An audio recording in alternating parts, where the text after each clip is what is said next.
This BOF Live is brought to you by Worldpay from FIS. Did you know that omnichannel shoppers spend up to 3 times more than single-channel shoppers? With Worldpay's omnichannel platform, you can turn single transactions into smarter, connected customer experiences. So while you set the style trend, we can help maximize your omnichannel payment spend. Let's reinvent smarter. Visit fisglobal.com. Hello, everyone. Welcome to the latest episode of BOF Live. I'm Imran Amed, founder and CEO of the Business of Fashion. And today we're going to switch things up a little bit. I have an esteemed guest with me, Dr. Joyce Brown from the Fashion Institute of Technology in New York. We have a lot of FIT students joining us today as part of this live masterclass for fashion students. We also have fashion students from all over the world joining us. So in the first instance, why don't you all introduce yourselves to us in the chat function? Tell us where you're from, what you're studying, what school you're at. And throughout the conversation today, if you have any questions, we'll be monitoring the chat function for those questions, and we'll hopefully get towards as many of them as possible towards the end of the session. So tell us who you are and what you're doing. And now I'm going to turn it over to Dr. Brown to give us a bit of a brief introduction on her and FIT, and then we'll kick off the conversation. Great. So thank you, Imran. It is so nice to be here with you today and to have a chance to chat a bit about the state of the industry and all the challenges and opportunities that are there for the talented young students we send into the market every year. For those of you who may not know me, I am the president of the Fashion Institute of Technology here in New York. We are a public college. We are part of the State University of New York. We have about 9,000 students, and we have about 50 majors. So the students are either in our School of Art and Design, where they could be studying anywhere from fashion to interior design to photography. And in our School of Business, they could be studying advertising or merchandising or international trade. I'm not going to name all of them, but you get the idea. There's a number of choices for the students. So anyway, I'm delighted to be here with all of you and have an opportunity to have a conversation with Imran about things that I hope are of interest to our students.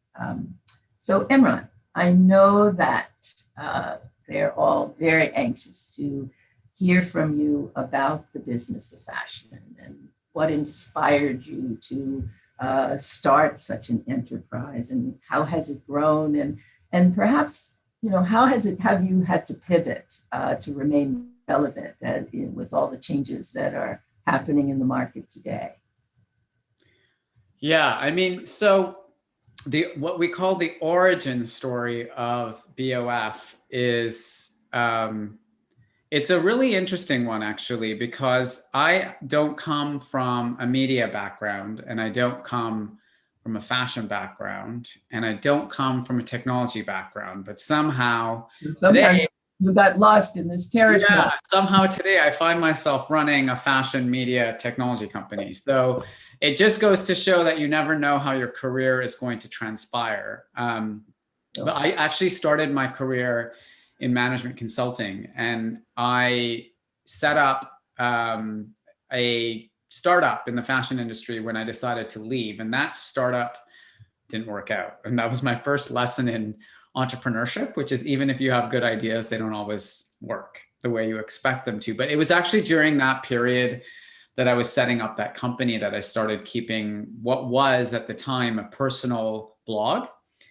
for my friends and family. And back in 2006, blogs were basically, you know, the main, if not only, form of social media. This was before, you know, Facebook and Instagram and Twitter. And I found it really fun and as like a creative outlet, really, to kind of jot down my thoughts and reflections and my experiences. So when the company I set up didn't work out, I took the password off my blog and I just kept writing. And I really started thinking about the fashion industry. And, as an outsider in the industry, I kind of came at it with an outsider's perspective, really. And there's just some things that I didn't really understand. I didn't know very much about fashion. So a lot of my early articles were really just kind of a way of trying to make sense of things. When I started interviewing people, every interview would be an opportunity to learn something. Else. Yeah. It was amazing. And I felt, really, really fortunate. And within a very short period of time, people just started, reaching out to me. There was lots of comments at the bottom of my articles. Business opportunities presented themselves. Schools started contacting me to do lectures. I was doing. You were becoming an expert. Yeah, I got a call from the South China Morning Post saying, we need expert comment on how blogs are going to impact the fashion industry. And I guess having set up a blog, I was in somewhat of a good position to answer, but no one had called me an expert before. Right. Over the years, it just really took on a life of its own. And by 2013, it had, we had, I think, 500,000 followers on Twitter at that stage. We'd started sending out this daily digest newsletter with all the information that people needed to know every day in fashion. I think we had 20,000 subscribers by that point. And none of this happened with any marketing or kind of budgets. It was all just ideas. And you're an expert, you just didn't know it. Yeah, well, I guess, expert is a label that sometimes people place on you. But over time, I really did begin to develop a different perspective on the business of fashion. Mm-hmm. And how it was being impacted by all of these forces that are shaping the world around us. And in 2008, when the financial crisis hit, that's when I really began to see the role that BOF could play, because, the industry was in a crisis, kind of like we're in today. And it really kind of helped me understand and kind of refine the point of view, because I didn't come from a media background. So I didn't really know.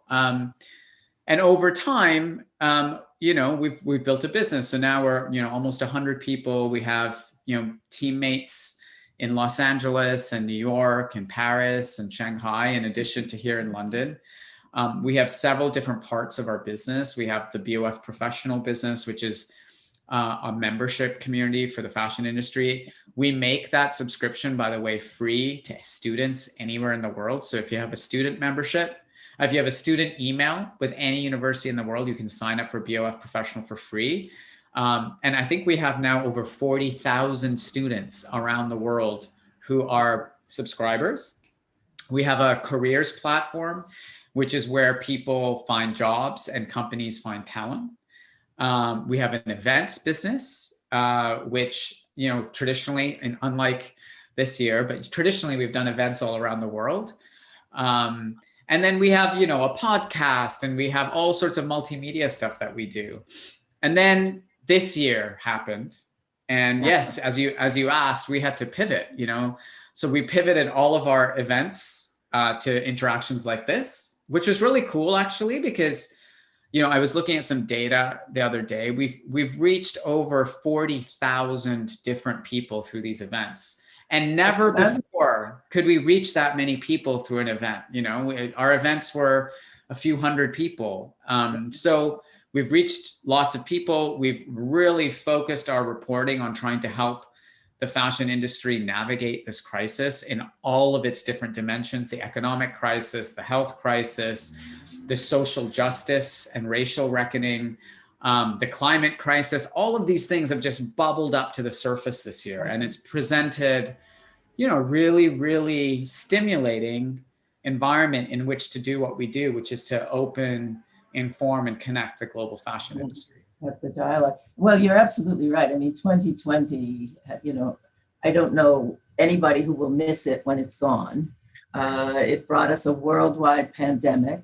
And as you say, everything bubbled up in terms on a national and international level, in terms of just the pervasiveness of and the recognition about the racism, the systemic racism in so many of our institutions and in behaviors. At FIT, we are starting a social justice collaborative with our corporate partners. And really the idea is to create a pipeline for young people, young students of color, either pre-college or college, that they might get internships and mentoring, and then later when they graduate to get apprenticeships in these companies so that their talent can be recognized and they can hopefully ultimately have entrance to the leadership ranks. But it's all piecemeal. We're building it. I'm sure you see many challenges that the industry is facing in this regard. I mean, what do you see as the biggest opportunities for change in this area? Yeah, I mean, the phrase that I've been using internally with our team and the philosophy that we've been injecting into our editorial content is that there is opportunity in every crisis, and I learned that lesson, I guess, first of all, during the 2008 economic crisis that I mentioned earlier, because, while this current situation is something that, we could never have imagined back in 2008, and many of the students who've joined us might have been much younger back then, but there was a lot of uncertainty around what was going to happen in the world. The financial system was on the verge of collapsing. Customers stopped spending money. And, at that time in that crisis, a lot of the new business models that, have shaped the last decade of the fashion industry emerged because people found opportunities in the crisis. Things like Gilt Group and flash sales and Groupon and all of that stuff, it didn't exist before the pandemic, before the crisis. So likewise, currently in this environment when customer behavior and values are shifting, both because everyone's at home, but also because I think people have become a bit more conscious and aware of what's happening in the world. To see the whole world stand still for, several months with no travel, we instantly saw the benefits in terms of, carbon footprint. Obviously, if no one was traveling in planes, all of those, people in places like New Delhi and Shanghai, they track pollution on apps because it's such a, and like all of that cleared up. It was like the world was like one big blue sky. And so there is opportunity in a crisis. And I think the biggest opportunity is for the industry to collaborate. I think, the sustainability issue in fashion, the systemic racism and structural racism in fashion, the economic crisis we're facing, like no company is going to be able to get through this alone. And so what I really believe is the single biggest opportunity is for our industry to collaborate. And this kind of goes, it's counter to the way I think the industry has traditionally behaved. There's all these rivals, Kering and LVMH, Condé Nast and Hearst, say FIT and Parsons and Central St. Martin's. Like, these are all such important institutions in our industry. And historically, I think they've seen each other more as competitors rather than, collaborators working in the same industry. And when we have so many problems to solve, when there are such complex challenges to unpick and to understand, the best way to get through them is by working together. Yeah, I think there's, we hear so much about sustainability and innovation, and I agree with you. I think the whole notion of collaboration and partnership and building on the strengths that each can bring, really will go a long way. I think the other thing that is also useful is to listen to young people. They sort of have a different perspective. There's a prism through which they look and can evaluate and bring a different kind of creativity.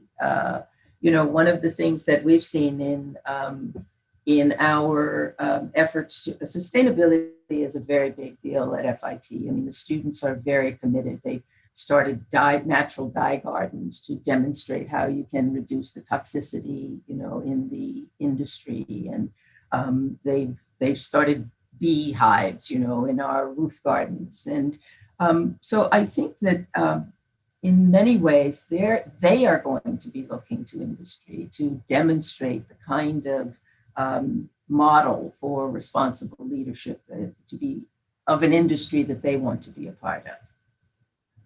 Yeah, and I think the perspectives of young people are so important right now, because part of what we're living through, Dr. Brown, is a really massive shift in values. And if particularly when it comes to things like social justice and sustainability, Gen Z, and I'm sure there's a lot of Gen Zs joining us today, they have made it very, very clear, not just in what they say, but in what they do. And what they say is that these issues are really important for them, that they want to, work for companies and buy from companies that share their values. And traditionally, companies have strayed away from taking, political positions or activist positions around hot button topics. But we're not living in a time where people can just sit on the fence anymore. Young people are looking for organizations, for institutions, for companies to take a stand. And I think the only way that we in the older generation can really be part of this conversation is to listen, is to tap into the opinions and the values and the mindsets of these new generations to help us shape the fashion industry of the future. I mean, if for no other reason, I mean, they're the next generation of consumer, and they have to be nurtured, and they definitely have to be listened to, and given the respect that point of view is really going to impact, going forward. We talk about, when you say they want to be a part of a company, they also want to support companies where they can look at, things like ethical sourcing. I mean, when did that ever become an issue, except it's really important and growing, and they, young people want to know what was the labor like that produced it? Where did you get the materials? What were the conditions there? And, I often wonder if, as we look at the changes in the supply chain as a result of all of this, from design to manufacturing to retail, to marketing, what kind of things do you think is important for young people when they're going for job interviews? Say, do these things resonate? Do they come to the surface? Do you think these are, directional in terms of the way companies will listen or ask or expect new hires and young talents to talk about? Yeah, what I hear from executives in the fashion industry is that actually many job candidates now come to those interviews with tough questions for the company. They will ask, what's your policy on, ethical sourcing? What's your policy on, and the concrete actions you're taking around diversity and inclusion? They are asking tough questions in job interviews, because the job interview isn't just for the company to evaluate the candidate. It's also an opportunity for the candidate to evaluate the company. And actually, a lot of companies do not have good answers to these questions. So if you show up at a job interview and you have strong perspectives and you're able to articulate yourself and explain yourself in a way that company might not have that perspective inside, that's a really valuable skill. That's a valuable perspective to bring into an organization. And so I always encourage job candidates, don't just ask the, same old question. When the interviewer says to you, oh, well, do you have any questions? There's the standard questions like, well, what do you look for in a candidate? Or, what does it take to be successful here? Don't waste your time with those questions. ask the tough questions, because you'll also be able to see as a candidate how well the company is able to respond in the moment while they're evaluating you. And it shows your ability to communicate and kind of tap into everything that's going on in the world right now. Yeah, I think that's great advice. And it's not easy. It can be awkward, but I think it's important to see what that reaction is. I think another area that we hear a lot about is, of course, innovation. New ways of doing things. What is the, in what ways is the company forward thinking? And a lot of what is happening, again, tying sustainability and innovation together, is that intersection of science and technology and design. Yeah. And, so many interesting things are happening. I mean, our students in the lab, they created textiles out of algae. I mean, it was fantastic. And they've gone on from there. They actually started a business, using that kind of technique.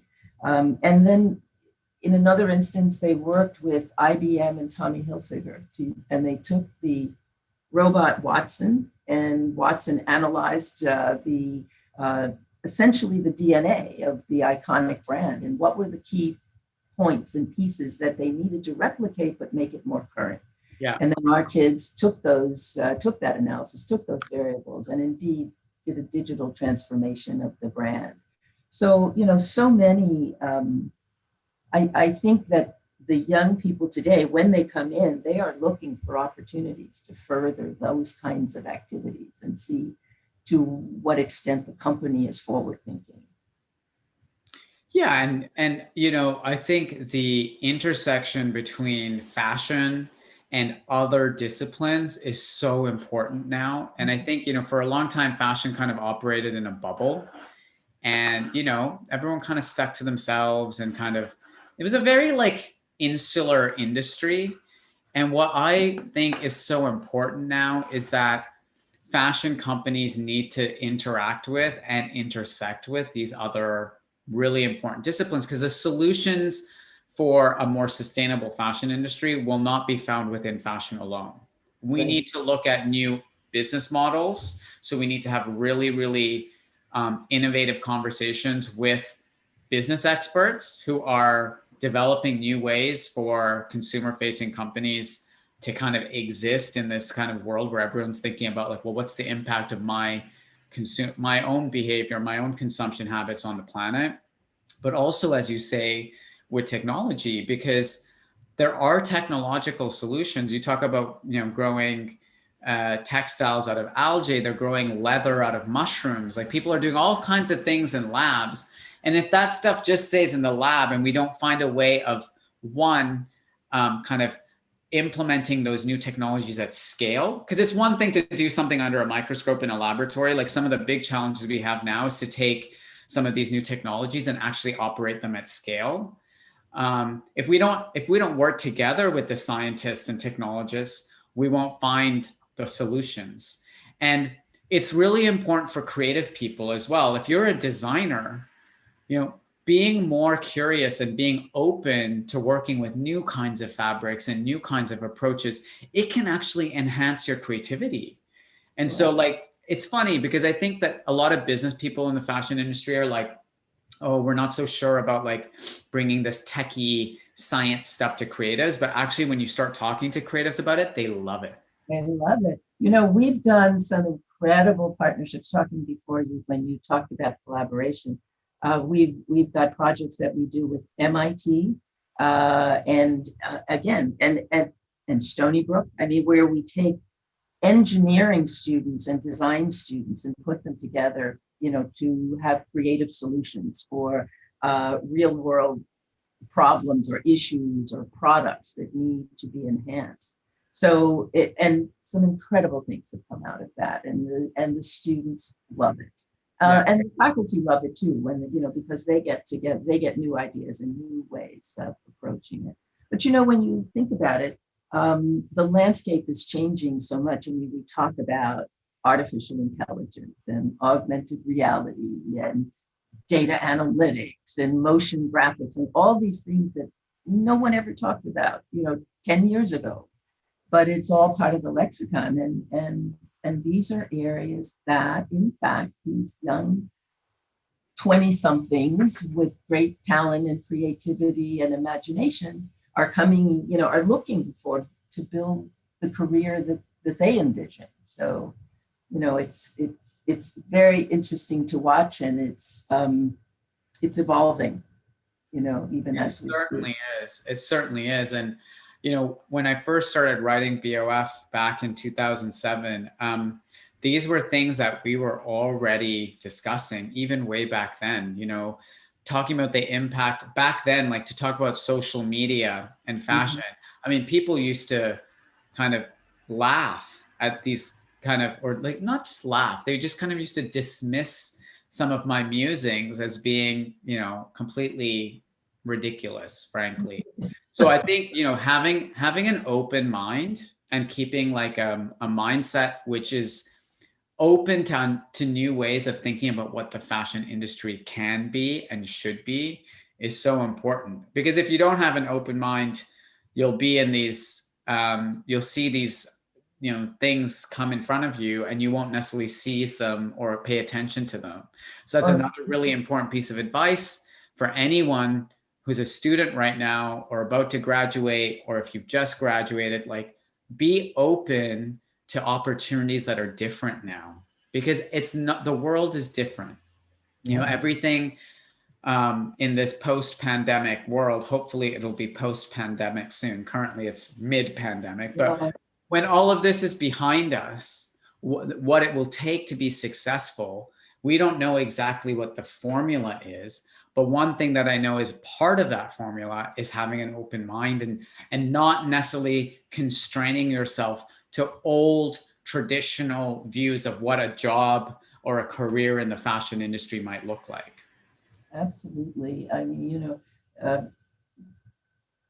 we have on campus a museum that is dedicated to the impact of fashion of fashion really on the world stage, from a historical point of view, a political, economic, socioeconomic.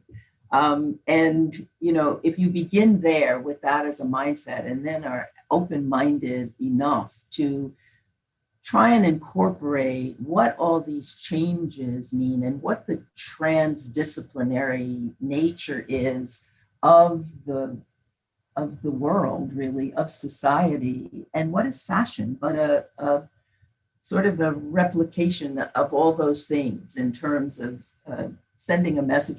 When history is told and they look back at what the dress was at any given point in time, it really does tell a story of the historical perspective of the moment. Totally. And I think that right now, even now, fashion is reflecting the culture and the context we live in. You could see it in the most recent set of fashion collections that were presented over the last, 5-6 weeks. Right.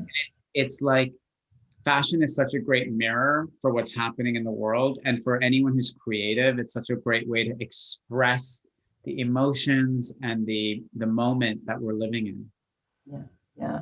And part of the moment we're living in includes short attention spans and kind of, always seeking and searching and applying new and different ways. So we see, on demand, personalized, but on demand, short run manufacturing. I mean, I think that there's all kinds of opportunities out there for these new creative entrepreneurial spirits, that who knows what they'll start and bring to the arena. I mean, the business of fashion grew out of your response to a moment when you didn't know exactly what the path forward was, and you created something wonderful. And I think they will do the same. Yeah, I mean, I guess if I was going to share another piece of advice, it would just be like, especially at a time like this, just really trust your instinct. Follow that feeling that you have inside of you what you're naturally drawn to, what brings out your curiosity. Because it's hard right now. I remember when I graduated from business school into the dot-com bubble, and it was such a complicated time. There were no jobs. Everyone was, it's a little bit like now, and you never know what lies ahead. So in order to kind of navigate that, if you can really stay in touch with your kind of instinct, your gut feeling, we sometimes we place a lot more value on logic and kind of like that kind of left brain analytical stuff, which obviously I really believe in, but I think everything also needs to be balanced out by gut feel and intuition. And so, when I'm making decisions, even now, what I try to do is find decisions that make sense and feel right at the same time. And if those two things are aligned, it tells me it's the right decision or the right path. Absolutely. Excuse me. Oh, bless you. Bless you. Yeah, no, I won't tell you what I call that because we're live for the world, but there's this thing that happens inside, right in the middle of your being, that it's the right thing, that you can defend it, you can support it, you will, you basically believe in it. And it makes such a difference. I mean, if you ignore that and don't pursue the things that resonate for you, you're not going to have the same level of energy and enthusiasm and motivation really to make it succeed. So I think that's fantastic advice for young people. Great. Well, maybe we can take a moment now to take some questions. There were a lot of questions that came through. I think we're going to try to go to Monica. And so our friendly neighborhood BOF moderator is hopefully in touch with Monica. And so for those of you that have just tuned in, there's Monica. Hi, Monica, how are you? good. And you? Can you hear me? We can hear you. Where are you today, Great. Monica? So I'm in Madrid, Spain. Oh, amazing. And what do you do there? Yeah. So I recently finished my master in fashion business. And I just finished my internship. So I'm currently looking for a job or another internship opportunity. Great. And what's your question today for Dr. Brown and for me? Okay, so right now, during these times, it's been pretty hard looking for a job, landing a job, as you know. So my question here is if I should keep studying more, I don't know, maybe taking courses, or should I just land an internship which may not be what I'm looking for, but is experience more important right now, or to be more prepared? I don't know if it made sense. Yeah, no, I understand. I'm sure Dr. Brown has some perspectives. Let me go first. Thank you. Those are both good paths. I don't think it needs to be an either or.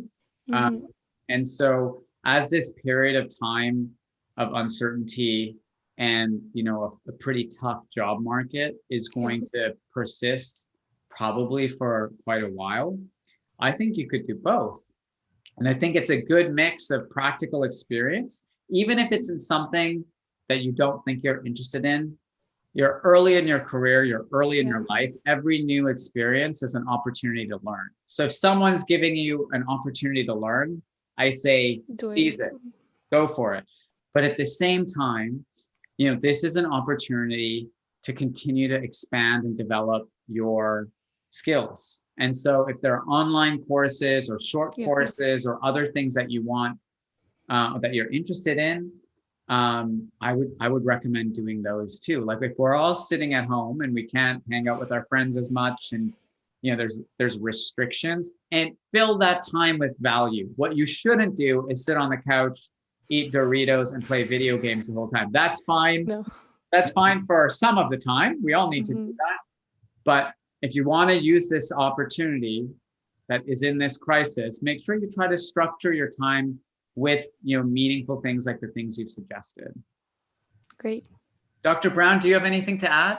Well, I really think you've really hit on all the strong points. I think that I think the other thing I would say is even if an internship is not in the area that you think you want to pursue, there are things to learn. If you're curious, that might lead you to what kind of courses online you would want to take and spend your time learning more about. There's a man who used to run Macy's. He had a number of wonderful pinnacles in his career, and he's no longer doing that. But his name is Terry Lundgren, and he always used to say to young people, just bloom where you're planted. Bloom where you're planted. Make the most of what that opportunity is, what it has to offer. Learn what you can and figure it out, how to do the very best you can be in the place you are. And it opens new vistas and opportunities and ideas for you that you can pursue. So good luck to you. I'm glad you're preparing yourself well for a great career. Thank you. Thank you, Monica. Stay safe. You too. Okay, Bye. great. Next, we're going to go to Akash. So if we can get Akash up on the screen, we can take his question.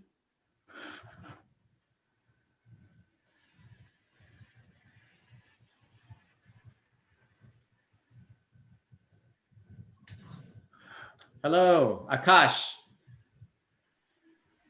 I think you might be on mute, Akash. We can't hear you.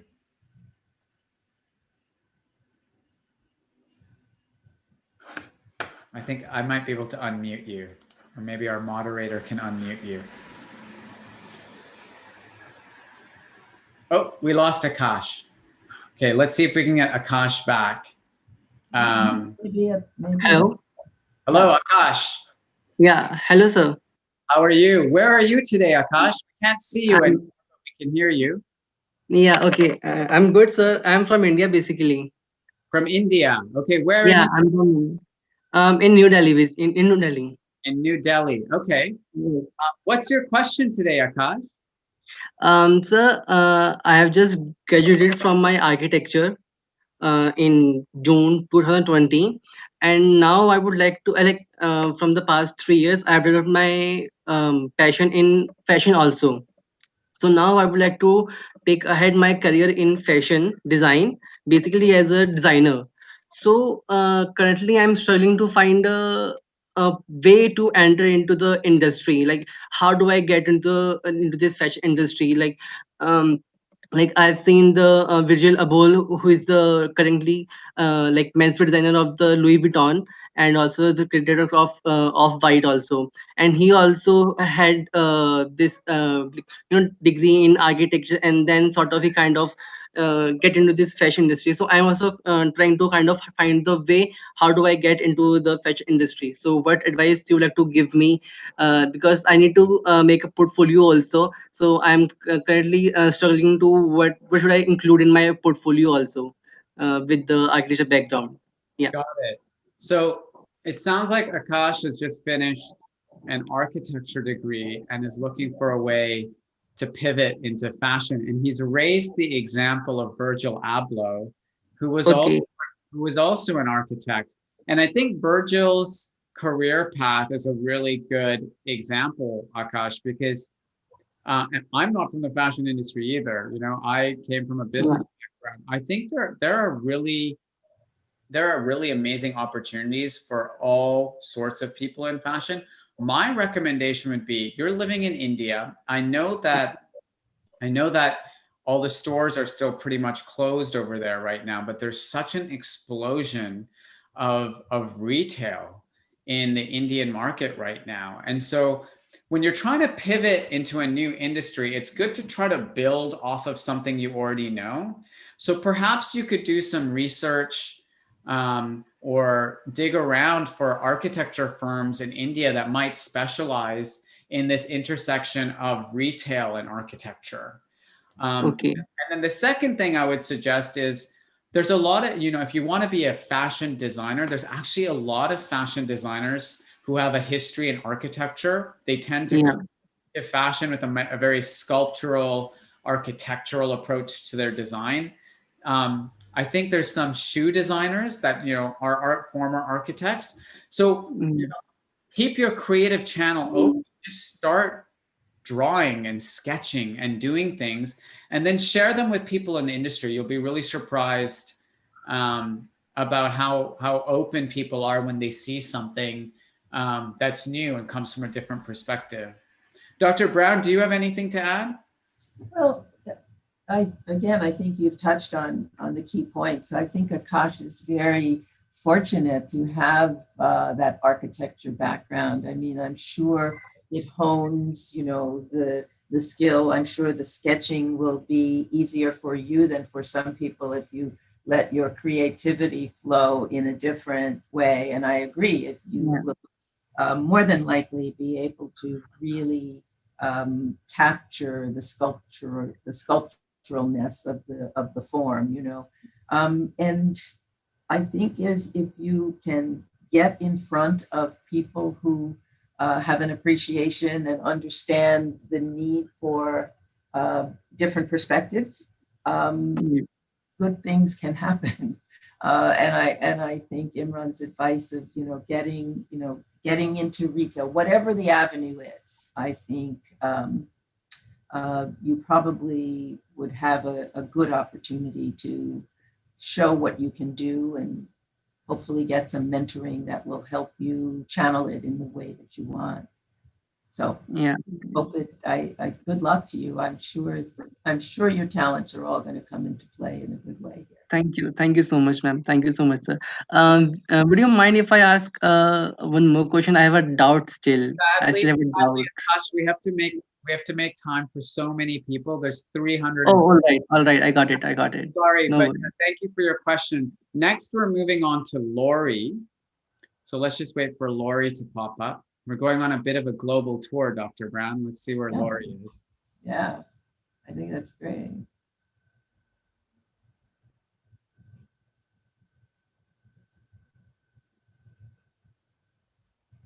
Hello.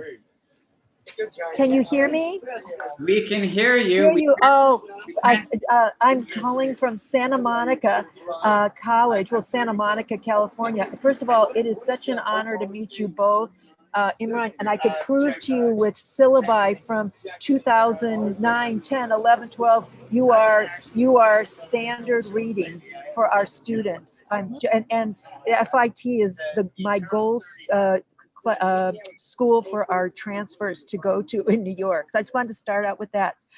But anyway, do you foresee a future where students that say live in Los Angeles, that the future industry will be much like the tech industry, where they could work, quote unquote, full-time for a New York agency, a New York, a firm, or London or whatever? Do you see the fashion industry kind of taking the same strides as Google here in California and all, where they're saying, yes, you can work from anywhere, you will be a part of our firm?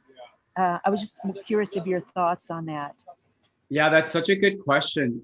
I think it's already happening, Lori. There's a lot of creative people I know that have moved from New York to Los Angeles during the pandemic, just because they didn't want to be stuck in their small apartments in New York when they could get a bit bigger space in, oh, hi, Lori, now we can see you.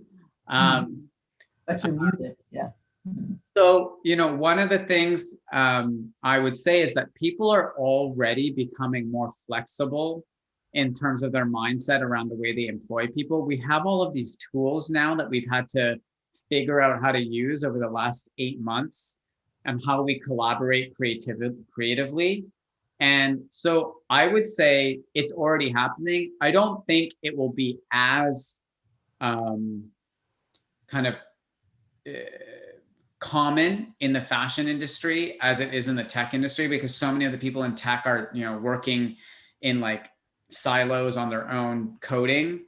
Fashion is such a collaborative industry. It requires people coming together, but I certainly think people will be a lot more flexible after this.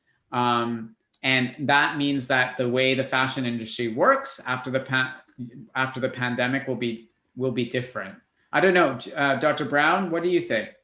Well, I think that fashion, there's always been the controversy of the hand, really getting hands-on, touching the fabric, draping the fabric, understanding how it flows and how that interacts with the design.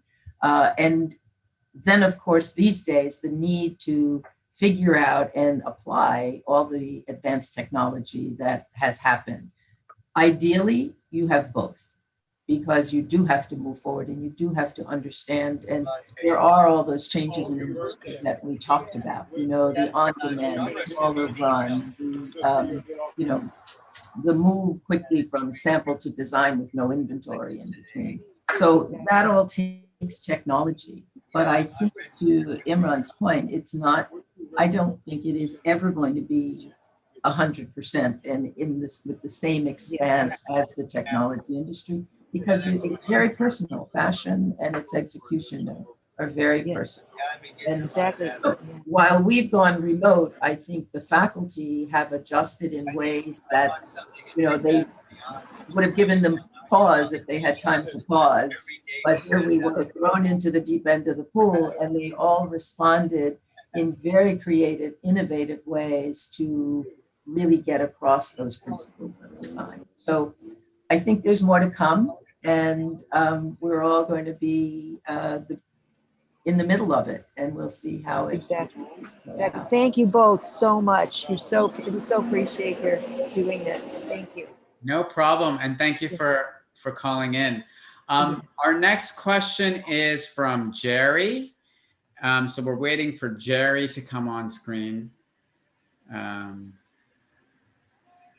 If you have any questions, we have time for a few more, so you can type them in the Q&A box, and we'll pick the best ones. It's Jerry. Let's see if Jerry shows up. Jerry's name is here. There. I think he's. Oh, it's girl Jerry. Hi. Yes, hi Jerry. Hi, can you hear me? We can hear you. Where are you today? I'm in London. Okay. And what do you do in London? Well, so actually I volunteer for this festival, for a couple of them, and one is a fashion festival that helps a lot of young students, share their work in makeup, in fashion photography, shoe designers, any kind of design really. But yeah, it's a great thing they do, because they do it for free. It's really very much a charity. But obviously right now they're struggling, because usually they have a lot more sponsors and people who want to volunteer and stuff like that. So yeah, it's rewarding, but yeah, it's challenging at the same time. Sure, got it. So what's your question today, Jerry? So my question is, with Instagram growing, so many people can now have almost like a portfolio on there. Do you think you can be actually discovered as a designer or anything within fashion? So to use Instagram as a platform to get discovered, basically. Absolutely. Absolutely. I mean, even over the course of the pandemic, I think new designers have been discovered because they found a really creative way to kind of express themselves. Now, obviously, it's a completely different platform. It's 2D. So there's, you need to figure out a way of kind of bringing your designs or your creativity to life. We regularly find illustrators and creatives on Instagram as well that we work with at BOF. So I think it's just about figuring out a way to stand out, because obviously Instagram has over 1 billion users now. But if you have a unique point of view and perspective, certainly I think Instagram can be a platform where you get discovered. But what would you say is a unique, like what would impress you? What do you think is missing out there that you haven't seen? I don't know what's missing if I haven't seen it yet, but I would say it's really about knowing and channeling your own creativity rather than kind of looking at what's out there and kind of copying it. So you have to, that creativity comes from within. And then how you express that, whether it's through, video or questions that you pose or a conversation that you start, sometimes, even on my LinkedIn feed, I'll see someone has written, a really powerful set of words, and they'll show up in my feed because so many people have liked it or commented on it. So, the most important thing in social platforms is to create conversation, to get people to respond and react. The worst thing you can do is when you throw something up and no one reacts to it. So you have to figure out like how to create something that people respond to. And usually people respond to things that spark some kind of emotional response. I think, the things that really get people excited on social media is something that makes people feel love or sadness or kind of a sense of community. Get people to feel something, then they're going to be more likely to talk about it. Dr. Brown? Yeah, those are good emotions to engender. Don't get them to feel angry, which happens too often. Absolutely. I think the the ubiquitousness of Instagram and social media is it's sort of the great equalizer. Everybody is out there. So to Imran's point, if you can distinguish and mostly just pull from what feels right, and it speaks to the talent and message you want to convey, and it's tough, I'm sure, figuring out how to stand out, but I think the genuineness and authenticity of what you're trying to convey is what does distinguish it. It's an opportunity. It's, everybody's looking, so it's a real opportunity that you shouldn't ignore. Great.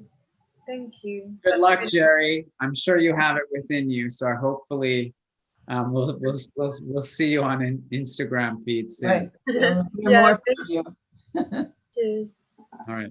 We have time for one final question, and we're waiting for John to join us.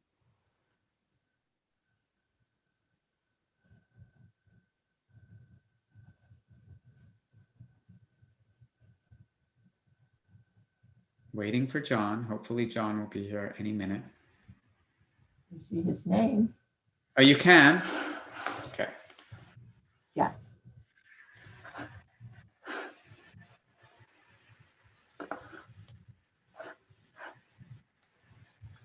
I can't see his name. I don't see There, his John Lacey. name. Oh, there he is, yeah. Okay, he's coming up, I think. Hello, can you hear me?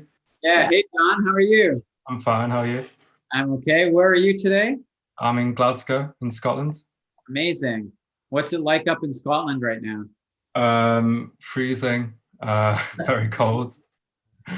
But yeah, it's still sunny though. Yeah. It'll be a long winter if it's already freezing. What's on your mind today, John? So just like you, I've got a background in business. I've also studied at McGill, just like yourself. Oh, wow, And, really? What did you study at McGill? Yeah, so I loved it at Desiltel's Faculty of Management. Okay. So like quite a few people, I've got a background in economics and finance, and a lot of my peers are going into companies such as Morgan Stanley, etc. However, I'd like to do something similar to you and use my analytical skills more for creative purposes to reach consequences like that. So just wondering what's your advice for those coming from a business background looking to go into fashion, and also probably how you dealt with being an outsider, and how did you seek to conform, or did you play to your individual strengths? That's a big question. So on the first part of your question, the good news is the fashion industry has a shortage of business people who are respectful of and understand creativity. And I just have this feeling talking to you, John, and looking at that rail of clothes behind you, that you have your own creative streak, right? business people can be creative too. And we don't need to be sidelined into a bucket as a suit. I mean, you don't look like, a traditional suit who would go and work at Morgan Stanley. And I worked at McKinsey for a long time in my career, so I know what those environments are like. And they can be really difficult for people like you and me who have a business background, but are also, creative. And so I can completely appreciate why you would choose not to do that. For me, having that foundation of a place like McKinsey was actually really helpful, because there's only so much you can learn in university, in the theoretical land of university, when they're teaching you about finance and operations and marketing and all this kind of stuff. When you're in a real company where you're kind of having to deal with those things all the time, that's really the best school. So I guess my advice would be, if you're interested in fashion, I would apply for a job at big fashion companies, because it's in those structured environments where they have years and years of experience, where they've figured out how to make all of the different parts of a fashion company work together. And if you can get exposure to a company like that, you'll learn what it's really like. You'll learn all the different functions and skills and talents that are required in fashion. And then maybe one day you can forge out on your own and take those skills and partner up with a young creative or a designer and help them build a business. But I always believe, whether you're a creative person or a business person, before going out and trying to set up your own business, if you can get a foundation in an established organization, or even a small organization, it doesn't have to be a big one, anywhere where you can see where someone's basically paying you to learn. On the second part of your question around, feeling like I need to conform or fit into the fashion industry, I've never fit in anywhere in my life. And it took me a long time to kind of embrace the fact that I'll always be the guy who sticks out. And now I see that as a strength. When I was younger, it used to really weigh on me that, I was different from everybody else. I was like really small, and like, lots of things just make me really, really different. I'm like creative, and I like business, and, I'm a nerd, but I'm, like to have fun. And so I think, just be who you are. I never encourage anyone to feel like they should reshape who they are, because that becomes very, very tiring. If you're always having to play a part to fit in, it takes so much effort to do that, and at the end of the day, you're exhausted. So be yourself. That's my advice. Any final words of advice for John, Dr. Brown? Well, I think you are the absolute best one to give John advice. You've been down that path and taken the journey that he's about to embark on. I think that I also think for John, though, there's so much more to fashion than just being a designer or having a line.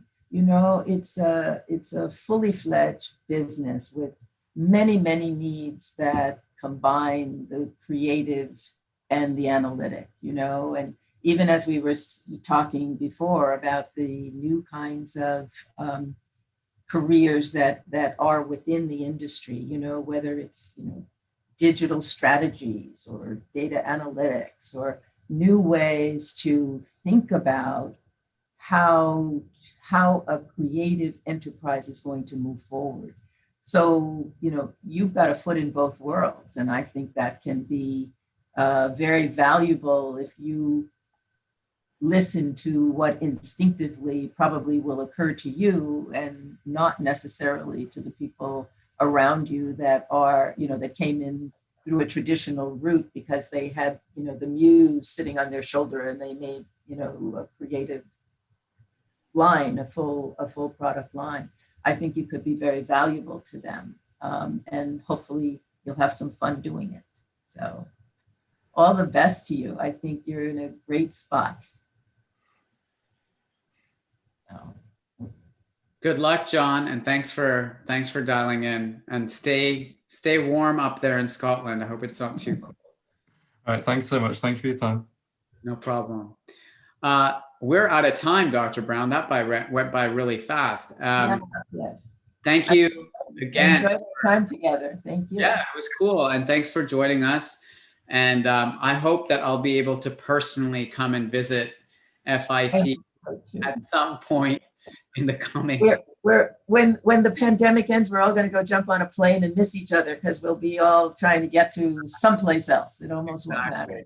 And thanks to all of you who joined from all around the world. It's kind of amazing to go from Scotland to India to London, California. Yes, California.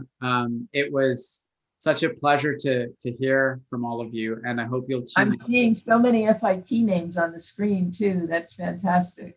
I love it. Great. All right. Well, good luck to all of you. Make sure you sign up for your BOF professional subscriptions for students. It's 100% free, and it can keep you busy during all these times during lockdown.